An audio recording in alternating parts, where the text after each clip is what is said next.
Le grand sourire après le grand oral. Raphaël Corbière vient de terminer la dernière épreuve du baccalauréat, plutôt satisfait. Ah ben c'est le sourire de me dire que je suis enfin en vacances quoi.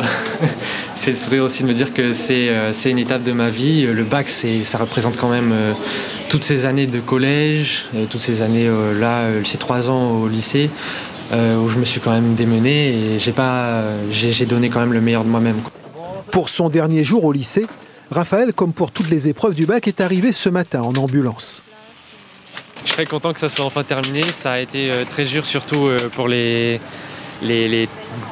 jours écrits, parce qu'à l'écrit, c'était surtout des jours où il y a eu des fois où c'était très tard. Et pour moi, en fait, avec le temps supplémentaire, ça s'est terminé assez tard. J'étais très fatigué avec mon accident, donc ça a été surtout très très dur. Mais j'ai quand même gardé la foi et gardé l'espoir et je suis quand même venu, quoi.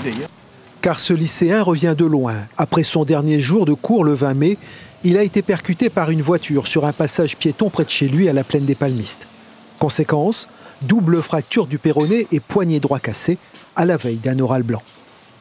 J'ai pas vraiment ressenti la douleur, mais c'était surtout la douleur mentale de me dire que voilà, c'était pour moi le soir ça allait pas être comme je voulais et que les épreuves allaient très certainement se passer dans une façon différente, quoi.